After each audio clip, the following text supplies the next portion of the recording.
ang tanong, kinasiyahan ba ng Espiritu Santo ang mga pastor na nagtanggal sa 7 aklat ng Biblia?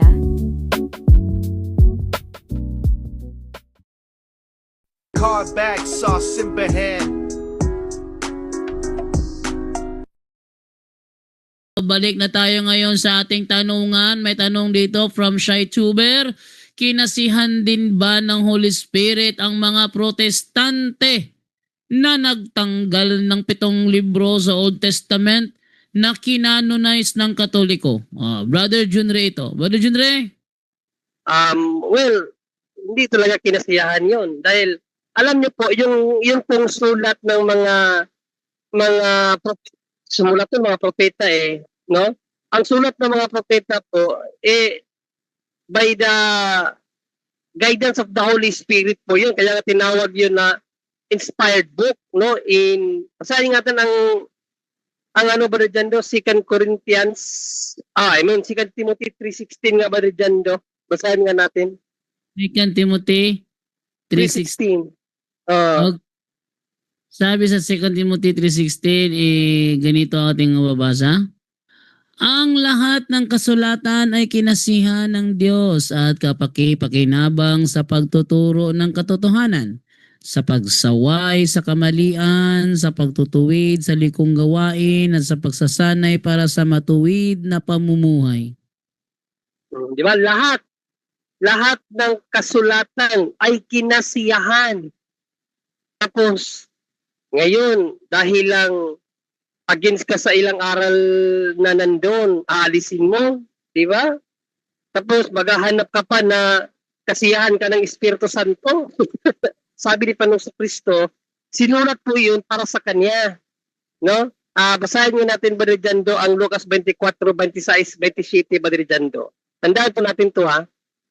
Ano yan, Lucas 24? 26, 27. Okay, 26 to 27. Ito sabi dito. Hindi ba't kailangang ang Kristo ay magtiis ng lahat ng ito bago siya pumasok sa kaniyang kaluwalhatian?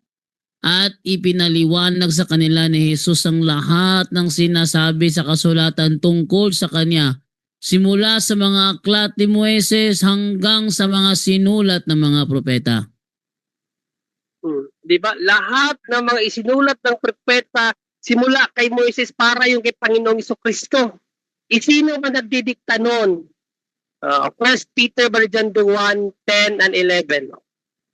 Okay, 1:10 and 11 ang sabi, tungkol sa kaligtasang ito, umasusing nagsiyasat at nagsuri ang mga propetang nagpahayag tungkol sa pagpapalang nakalaan sa inyo. Sinuri nila kung kailan at paano ito mangyayari.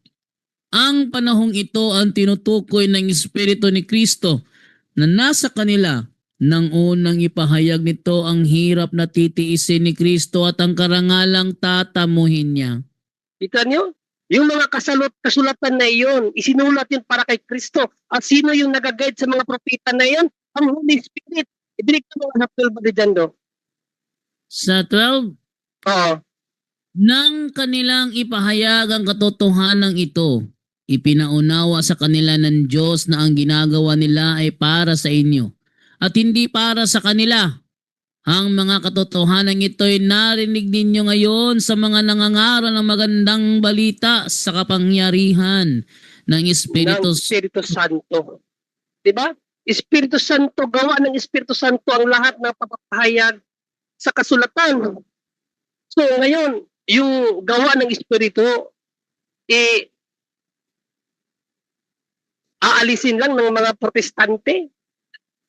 Diba? Sino ba Brigando ang ayaw ng salita ng Diyos? Sinong gawa yan? Sinong gawa yung ayaw ng salita ng Diyos? Ay, sa demonyo, yung salita ng Diyos. Oo. Diba? So yan po ang sagot doon sa tanong na kinasiyahan ba ng Espiritu Santo ang nagtanggal sa 7 aklat? Of course, hindi. Gawa ng Espiritu Santo yun . Pinahayag niya sa mga propeta para sulat man. Ngayon, pagdating sa modernong panahon, around 17th to 18th century, tinanggal ng mga Protestante kasi hindi angkop sa theology nila. So, sabi nga, di ba, sabi nga ni Panginoong Kristo, woe to them, kawawa kayo, mga ayaw sa salita ng Diyos. O, yan yung sila yung mga sila yung mga uri ng mga tao na binanggit ni Panginoong Kristo sa Lucas 8, 1 to 12 na nakarinig ng salita ng Diyos pero dumating ang dyablo, kinuha sa kanila mga puso. Yan yung mga tao na yan. Sabi nga natin, Brother Jando, Luke 8, 12 and 13, Brother Jando. Luke 8, 8, 12 and 13. 12 and 13. Ang mga binhing nalaglag sa tabi ng daan ay ang mga taong nakikinig. Dumating ang dyablo at inalis nito ang salita mula sa puso ng mga nakikinig upang hindi sila manalig at maligtas. Yan yung mga tao na yan. No, imbis na nasaligan yung salita ng Diyos kasi kinasiyahan ng Diyos yun at isinulat yun para sa ating ikatututo. Yun yung sinabi ni San Pablo sa 2 Corinto 3:16. Ang ginawa nila, imbis na i-keep para gawing nating batayan sa ating morality, inano pa nila, tinanggal nila, no, inalis talaga nila sa sarili nilang version. Kaya ngayon 66 na lang yung aklat nila. Alam naman natin yung 66 number of Satan yan. Yung number 6 number of Satan yan. 6. Diba? Kaya kawawa po yung tao na nagtanggal sa salita ng Diyos. Actually, galit na galit nga dyan ang Diyos sa mga ang unang gumawa niyan, mga Hudyo. No, na ang salita ng Diyos iniba nila, galit na galit ang Diyos. Ang 8:8 ng Jeremias, Brother Jando. Jeremias 8:8. Okay. So, dito tayo ngayon sa Jeremias 8:8. 8:8. Ito, ang sabi ganito, paano nyo nasabing kami matatalino? Nasa amin ang kautusan ni Yahweh. Ang kautusan ay binago ng mga mandarayang iskriba. Hanggang 10 ba di dyan do? Mapapahiya ang kanilang mga matatalino. Sila'y malilito at mabibigo sapagkat tinanggihan nila ang salita ni Yahweh. Anong karunungan ang taglay nila ngayon? Kaya ibibigay ko sa iba ang kanilang mga asawa. Ang kanilang bukid ay tatamnan ng ibang tao. Ang lahat, dakila man o aba, ay gumagamit na pandaraya upang yumaman. Pati mga propeta at mga pari ay nandaraya. Diba? So yan yung mga uri ng mga tao na yung salita ng Diyos ba? Imbis na gamitin sa tama, no? Yan yung nangyari sa mga unang pare sa Old Testament na dinistort nila ang salita ng Diyos kaya galit na galit si Yahweh. Kaya sa 23:1 ba dyan doon ng Jeremias, basahin natin ano nangyari dyan. 23:1 ng Jeremias. Okay, ang sabi naman ganito, sa aba ng mga pastor na nangagpapahamak at nangagpapangalat sa mga tupa sa aking pastulan, sabi ng Panginoon. Hanggang 2. 2. Kaya, ganito ang sabi ng Panginoon ng Diyos ng Israel, laban sa mga pastor na nangagpastol sa aking bayan. Inyong pinangalat ang aking kawan at inyong iniligaw sila at hindi ninyo sila dinalaw. Narito, dadalawin ko sa inyo ang kasamaan ng inyong mga gawa, sabi ng Panginoon. Yun, di ba? So yun din ang mangyayari sa mga tao, mga pastor-pasturan na nagtanggal sa salita ng Diyos. Kasi misleading yun Sabi nga ni San Pablo, isinulat ang mga kasulatan para sa ikatututo. Basahin nga natin yung Roma 15:4, Brother Jando. Roma 15:4.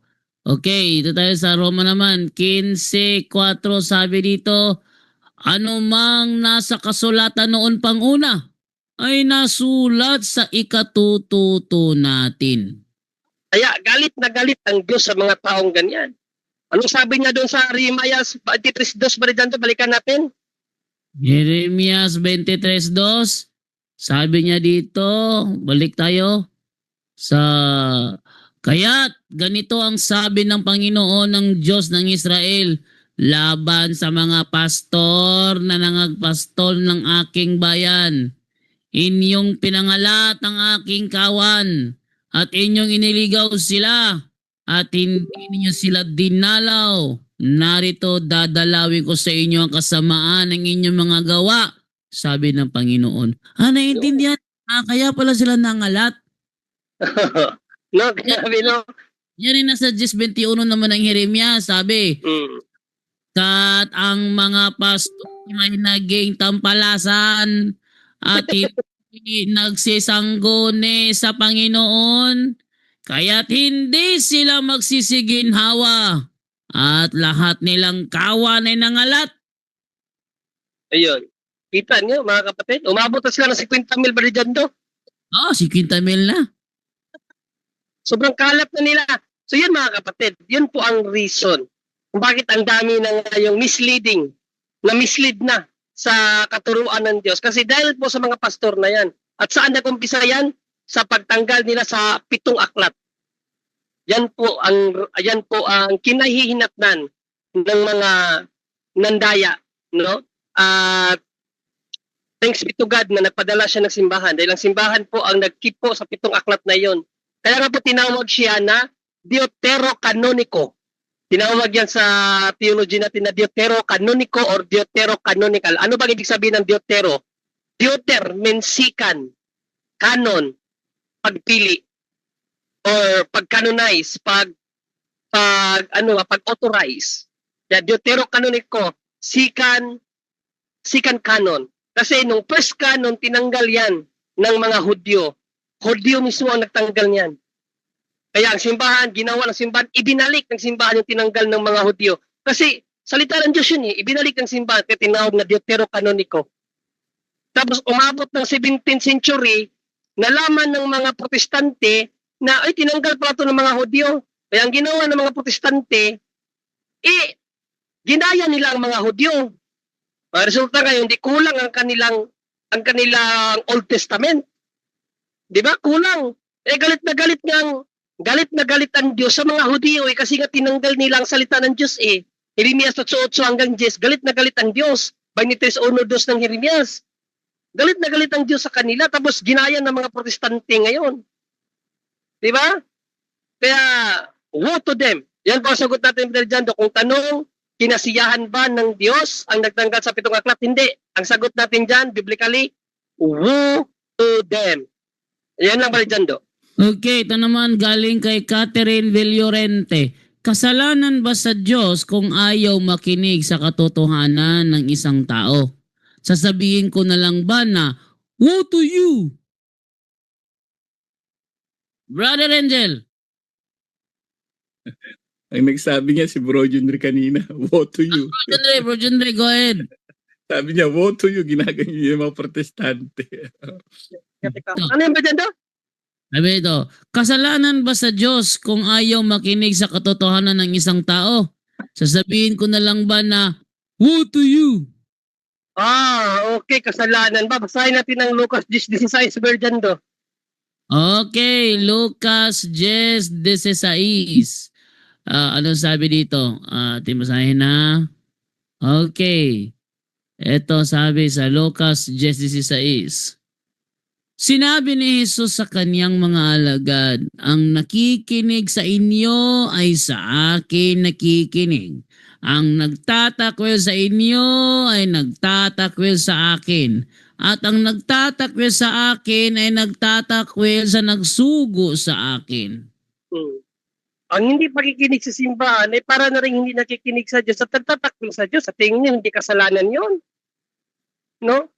Tandaan natin, ang Holy Spirit is the truth. No, ayon kay Panginoong Kristo, maliban kay Panginoong Kristo, John 14:6, I am the way, the truth, and the life. The Holy Spirit is the truth din siya in John 16:13.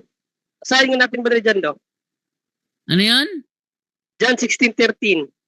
John 16:13. Okay, sabi sa John 16:13, ngunit pagdating ng Espiritu ng katotohanan, papatubayan niya kayo sa buong katotohanan sapagkat ang sasabihin niya ay hindi mula sa kanyang sarili, kundi ang kanyang narinig at ipahahayag niya sa inyo ang mga mangyayari sa hinaharap.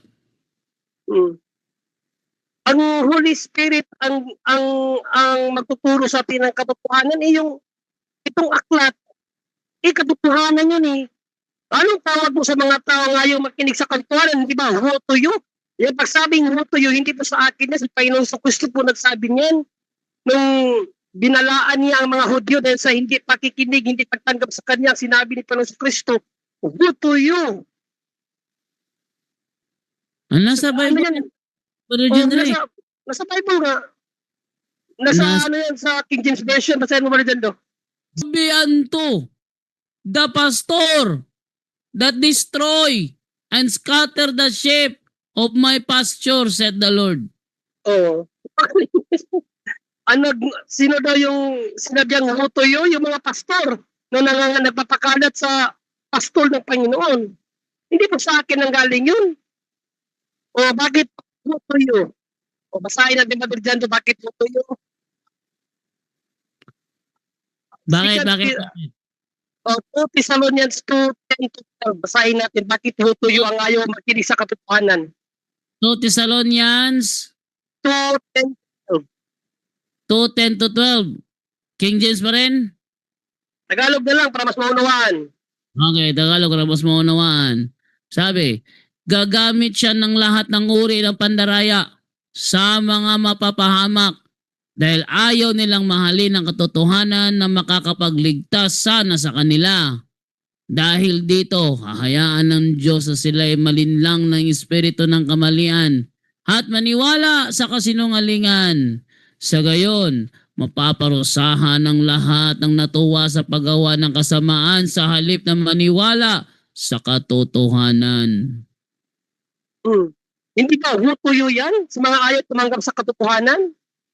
Hindi ba hutuyo yan? May impyerno ang ayaw tumanggap sa katotohanan? Pababayaan kayo ng Diyos sa pagtalikod niya sa katotohanan. Hahayaan niya kayong madaya sa kamalian. Hindi ba hutuyo yan? Hutuyo. Yun ang sagot natin, Brother Jando. Card back, sauce in hand.